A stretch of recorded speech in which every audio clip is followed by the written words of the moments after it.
हाम्रो राष्ट्रिय स्वतन्त्र पार्टी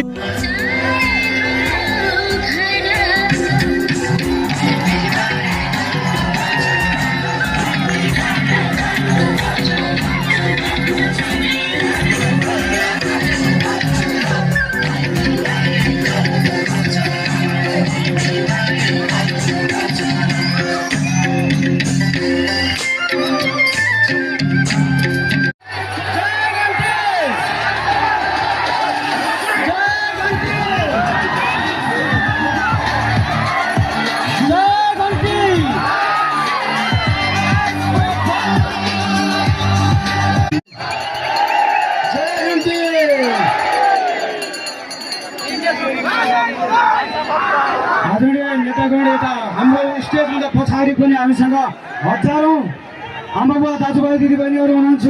कृपया एकपटक नेतागण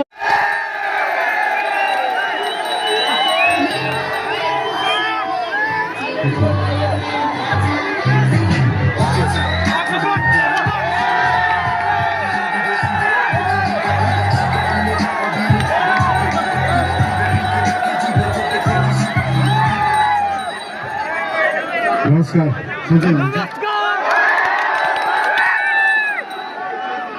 शिव भगवानको पाउमा आएर कैलाशको पाउमा आएर आज कर्णालीमा आएर राष्ट्रिय स्वतन्त्र पार्टीको घोषणा पत्र बाजा पत्र सार्वजनिक गर्न पाउँदा म लगायत हाम्रो पार्टीका सबै सदस्यज्यूहरू सभापतिज्यूहरू तथा हाम्रा पार्टीका साधारण सदस्यज्यूहरू सम्पूर्ण कर्णालीवासी नेपाली दाजुभाइ दिदीबहिनीमा आउन पाउँदा धेरै धेरै खुसी लागेको छ।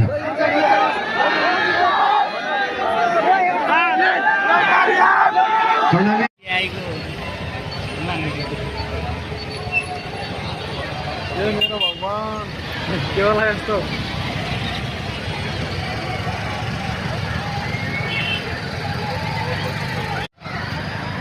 मान्छ होइन त्यो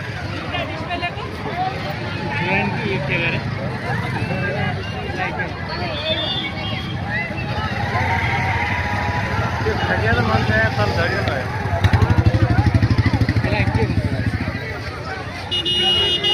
ठिक हान्नेहरूलाई